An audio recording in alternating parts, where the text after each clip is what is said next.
नमस्कार। आज हम डेल कार्नेगी की जो बहुत मशहूर किताब है चिंता छोड़ो सुख से जियो, उसके कुछ मुख्य विचारों पर थोड़ी गहराई से बात करेंगे। हाँ बिल्कुल। हमारे पास किताब का सार है, कुछ खास बातें हैं और देखिए कोशिश यही है कि चिंता को समझने और उससे आप कह सकते हैं निपटने के कुछ प्रैक्टिकल तरीके मिले। हाँ, खासकर उनके लिए जो आजकल की लाइफ में थोड़ी शांति, थोड़ा सुकून ढूंढ रहे हैं। और कार्नेगी का जो मूल आइडिया है वो बड़ा सीधा है पर गहरा है। वो कहते हैं चिंता कोई बाहर से आई बला नहीं है। अच्छा। ये हमारे अंदर की एक आदत है, एक मानसिक बीमारी जैसी जो हमारी एनर्जी चूस लेती है, सोचने की शक्ति कम कर देती है। मतलब एक आदत जिसे बदला जा सकता है। हाँ बिल्कुल, उनका यही मानना है कि इसे बदला जा सकता है। तो फिर चलिए शुरू करते हैं समझना। कार्नेगी के हिसाब से चिंता की जड़ बाहर की प्रॉब्लम में उतनी नहीं है जितनी हमारे अपने सोचने के पैटर्न में। सही कहा। हम या तो जो बीत गया उस पर पछताते रहते हैं, उफ ऐसा क्यों किया, या फिर आने वाले कल की टेंशन, पता नहीं क्या होगा कैसे होगा। हाँ, वो अनजानी परेशानियों का डर। हाँ, उन्होंने कहा भी है हमारे मन का बोझ ही हमारे जीवन का बोझ है।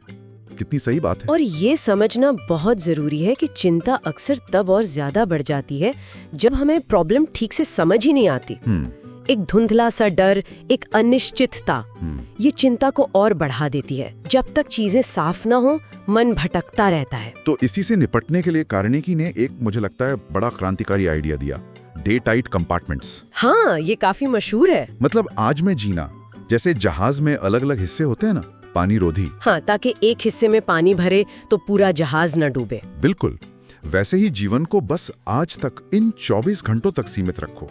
ना कल का अफसोस, ना आने वाले कल की फिक्र। सुनने में आसान लगता है पर इसमें अभ्यास लगता है। हाँ वही तो। इसका मतलब है अपनी पूरी एनर्जी, पूरा ध्यान आज के काम, आज की जिम्मेदारियों पर लगाना, बस आज का पल। अच्छा। जब हम ये कर पाते हैं तो वो जो अनिश्चितता का डर होता है ना, वो कम होने लगता है।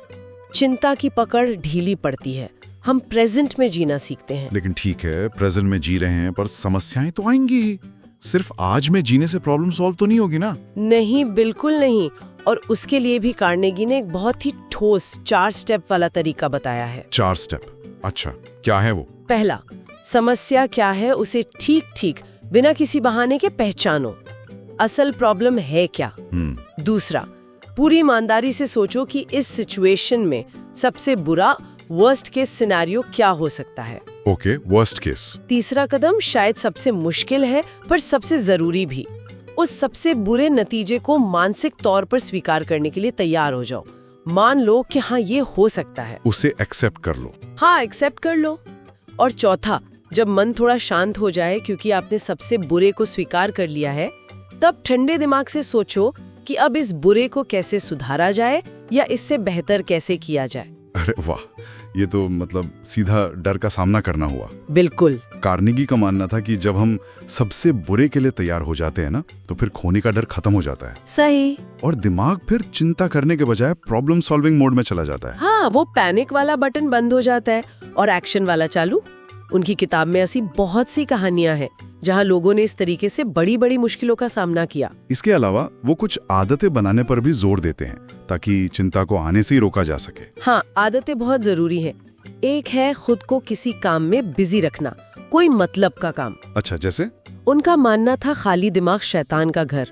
तो कोई क्रिएटिव काम हो, दूसरों की मदद करना हो, कोई शौक पूरा करना हो, कुछ भी जो मन को उलझाए रखे। व्यस्तता। हाँ, व्यस्तता चिंता के लिए फालतू सोचने का टाइम ही नहीं छोड़ती। और एक दूसरी बड़ी आदत, छोटी छोटी बातों को पकड़ के ना बैठना। ओ, ये तो बहुत होता है ना? अक्सर हम उन चीजों पर घंटों सोचते हैं, परेशान होते हैं जो शायद अगले हफ्ते याद भी ना रहे। बिल्कुल। तो खुद से बस ये पूछ लेना चाहिए, क्या ये बात इतनी बड़ी है? क्या 1 साल बाद भी ये मायने रखेगी? हाँ, ये सवाल बहुत काम का है। अगर जवाब नहीं है तो फिर क्यों इतनी एनर्जी वेस्ट करना, जाने दो। सही कहा। छोटी बातों को नजरअंदाज करने से हमारी मेंटल एनर्जी बचती है जो हम वाकई जरूरी चीजों पर लगा सकते हैं। फिर वो मेंटल स्ट्रेंथ की भी बात करते हैं, जैसे आलोचना से घबराना नहीं। हाँ, क्रिटिसिज्म। उसे एक फीडबैक की तरह देखो, सीखने का मौका समझो। अपनी अच्छी बातें, अपनी काबिलियत याद रखो। खुद को दिलासा दो कि हाँ मैं ये कर सकता हूँ, मैं सामना कर लूंगा। ये सेल्फ टॉक बहुत जरूरी है। और एक और शक्तिशाली तकनीक है कृतज्ञता, ग्रैटिट्यूड। हाँ, ग्रैटिट्यूड। चल रही है, यही कितना बड़ा गिफ्ट है।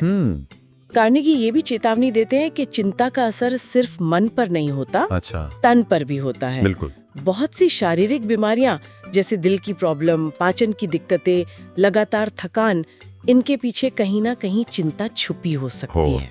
तो मतलब चिंता से छुटकारा पाना सेहत के लिए भी जरूरी है। बिल्कुल, मानसिक शांति और शारीरिक स्वास्थ्य जुड़े हुए हैं और ये कृतज्ञता, पॉजिटिव सोच, ये सब इसमें मदद करते हैं।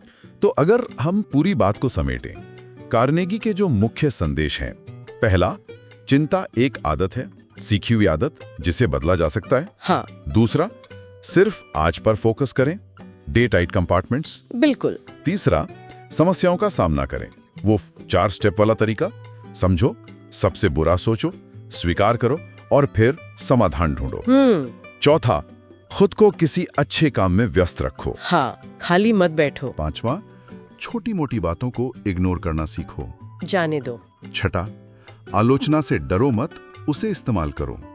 सातवां, आभारी रहो।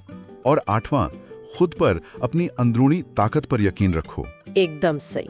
और किताब में जो असली लोगों की कहानियां हैं, वो इन बातों को और भी भरोसेमंद बनाती हैं। ये सिद्धांत वाकई आज के समय में बहुत काम आ सकते हैं। हाँ, मुझे लगता है हर उस इंसान के लिए जो थोड़े तनाव में है या भविष्य को लेकर डरा हुआ है या जिसे लगता है जीवन में थोड़ी दिशा चाहिए, उसके लिए ये बहुत उपयोगी हो सकते हैं।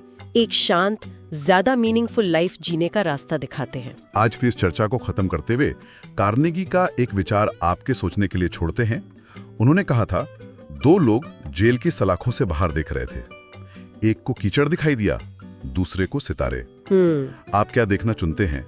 ये सवाल अपने आप में बहुत कुछ कह जाता है। हमारे साथ इस गहरी पड़ताल में शामिल होने के लिए आपका बहुत बहुत धन्यवाद। धन्यवाद। ऐसे ही और दिलचस्प चर्चाओं के लिए हमारे साथ जुड़े रहिएगा।